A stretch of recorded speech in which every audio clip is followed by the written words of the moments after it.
말로는 표현할 수 없는 고통은 당하지요. 어디 하소연할 데도 없고 마지막 면회 오라고 손끝에다가 이렇게 밴데이지도 감아놓고 전기 고문 때문에 상한 게 아닌가 하는 마음에 많이 울었죠. 오빠를 안고 의자를 하나 갖다 놓고 그 군인 모포 밑에다가 깔고 어머니를 그 의자에 앉으시라고 그러고는 이제 큰 절을 하시더라고요. 오빠가 엄마한테 내일 간다는 걸 아신 거예요. 그 마음 하나로 엄마가 그 세월을 보내신 거예요. 그 엄마 돌아가실 때가 98세였었으니 상당히 오랜 동안 오빠 돌아가시고도 이제 한참 동안 사셨죠 혼자. 그 딸이 아기를 낳는다고 김정기 장군 부인이 그 딸 보러 가겠다고 그랬더니 못 가게 했어요. 여건이 안 나왔어요. 많이 힘들었죠.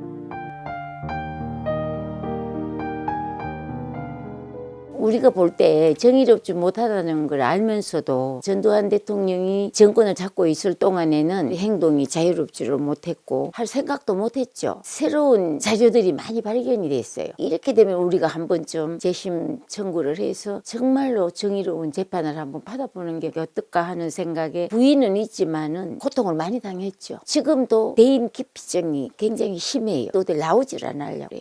나이도 많고 90이 넘었거든요. 형제간 중에서는 이 재심 청구를 했을 때 받아들여진다는 억울한 누명이라도 한번 벗어보자 될까 말까 하는 의심은 많았었어요. 4년 5년 지나니까 또 안 되나 보다 그냥 이대로 끝이 나나 보다 했는데 느닷없이 이야기를 듣고 너무 기뻤죠. 뭐 말로 할 수가 없었죠. 김재규라는 인물의 유족으로서 얼마나 고생했느냐 이런 이제 질문을 많이 받게 되는데 경제적으로는 그 이전에 비해서는 좀 기울을 수밖에 없었지만 어떤 정서적인 측면이라든지 이런 데서는 굉장히 훌륭한 분의 가족이다 우리가 그런 자부심을 갖고 살 수 있었고요. 늘 응원하고 지지해 주시는 분들이 계셨어요. 광주의 송주회 분들이라든지 뭐 그 밖에 수많은 분들이 감사한 일이라고 생각이 돼요. 왜 이렇게 이제 오래 걸렸느냐 40년씩이나 왜 걸렸느냐 전두환 정권 이후에 보수 정권이라고 부르는 정권이 이어지고 있는 동안에는 묻혀야 되는 사건이니까 유족들 입장에서는 맞서는 것들이 부담스러울 수밖에 없었던 거고요. 민주당 정권이 들어왔을 때는 뭐가 좀 나아질 수 있지 않을까라고 생각했지만 가져가야 될 이유가 별로 없었던 모양이에요. 그 사이에서 11.6은 공중에 떠 있는 거였죠. 어떻게 보면 적정한 시기를 잡기 위해서 기다렸던 세월이 한 40년 정도 된다 이렇게 보시면 되겠죠. 처음에 이제 구속돼서 들어가셨을 때 말로는 표현할 수 없는 고통은 당하지요. 어디 하소연할 데도 없고 형제간의 고통이라는 거는 정말 당해보지 않은 사람들은 모르지요. 마지막 면회 오라고 손끝에다가 이렇게 밴데이지도 감아놓고 전기 고문 때문에 상한 게 아닌가 하는 마음에 많이 울었죠. 오빠를 안고 그 손을 내가 이렇게 붙잡았어. 손가락을 오빠 위해서 기도하고 있겠습니다. 우리는 이제 기독교인들이니까 군인 생활을 오래 했지만은 참 자상했어요. 좀 나이가 들고 결혼을 하고 뭐 이제 아기도 낳고 이런데도 이렇게 머리를 이렇게 쓰다듬어 줄 정도로 여형제들을 의자를 하나 갖다 놓고 그 군인 모포 밑에다가 깔고 어머니를 그 의자에 앉으시라고 그러고는 이제 큰 절을 하시더라고요. 오빠가 엄마한테 내일 간다는 걸 아신 거예요. 어머니 건강하세요. 그러면서 이제 오빠가 큰절을 하니까 엄마가 큰절을 받더라고요. 받고는 내 아들을 믿는다. 그 말 한마디 마지막으로 엄마가 오빠한테 하는 말이 그 마음 하나로 엄마가 그 세월을 보내신 거예요. 그 엄마 돌아가실 때가 98세였었으니 상당히 오랜 동안 오빠 돌아가시고도 이제 한참 동안 사셨죠 혼자. 불교 신자였었어요 엄마가. 엄마가 손에 들고 있던 염주를 이렇게 굵은 염주를 오빠 손에 쥐어주는 것 같아요. 마지막 그 사형 당하고 난 뒤에 보니까 손에 그 염주가 이렇게 잡혀 있더라고.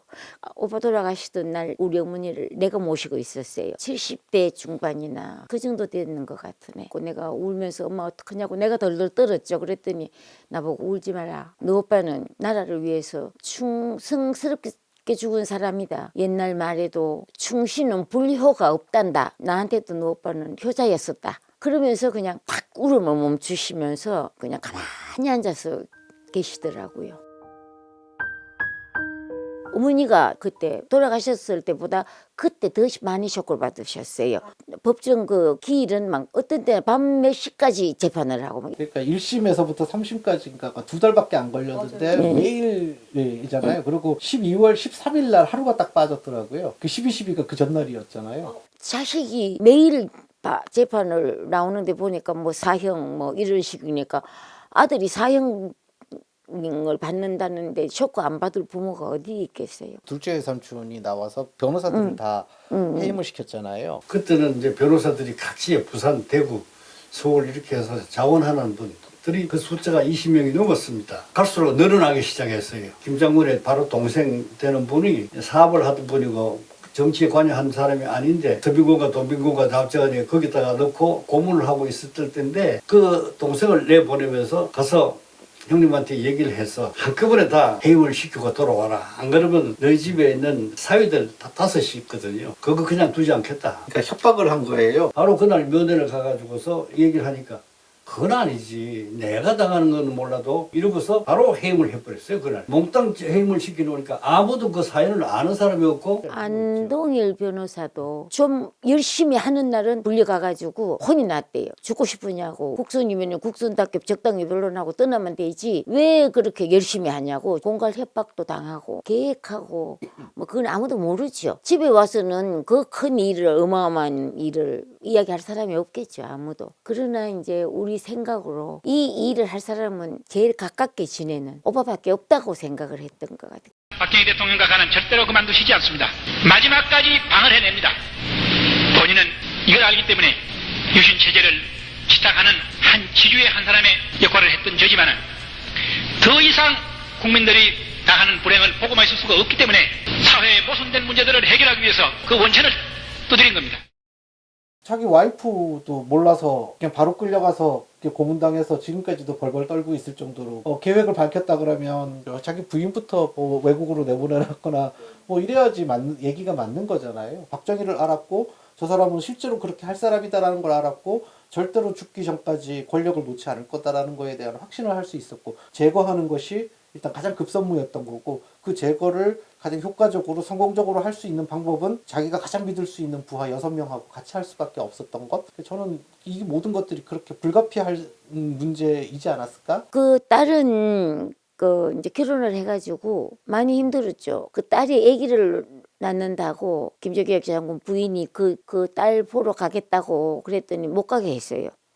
여건이 안 나왔어요. 망명하는 줄 알고 안 내줘서 그래갖고 참 우유곡절 끝에 여건을 내 가지고 갔다가 뭐 정확하게 뭐 언제까지 들어와라 뭐 이런 식이었었으니까 그 오빠가 왜 그 일을 했는가 곳곳에서 데모가 일어나고 그 유신이 헌법을 만들어서 또 탄압을 하고 그 탄압하는 중에 또 긴급조치 9호라는 게 있었어요. 온 나라가 감옥이었었어요. 말 한마디만 잘못해도 잘못하는 게 아니지. 이 정권에서 못 살겠다 이렇게 살았으면 좋겠다. 말 한마디만 해도 잡혀가는 거예요. 친척 언니가 택시를 타고 어딜 가다가 뭐 이 나라가 왜 이렇습니까? 물가는 왜 이렇게 높습니까? 뭐 하는데 운전수가 그대로 파출소로 데려간 거예요. 이상한 여자라고 잡아넣으라고. 긴급조치 9호에 걸려가지고 일주일을 얼마나 고문을 당하고 나왔는지 너무너무 무서워요. 그런 것 때문에 오빠가 많이 고민을 하시는 거예요. 봤죠 옛날에. 그런 일들이 이제 쌓여서 이제 오빠가 그 12.6을 단행을 한 거거든요. 그때 전두환이가 뭐 축척을 했느니 뭐 경제적으로 어쨌니 뭐 자기가 대통령을 하고 싶어서 그랬느니 뭐 별의별 소리를 다 해도 우리는 웃기네 그러고 있었죠.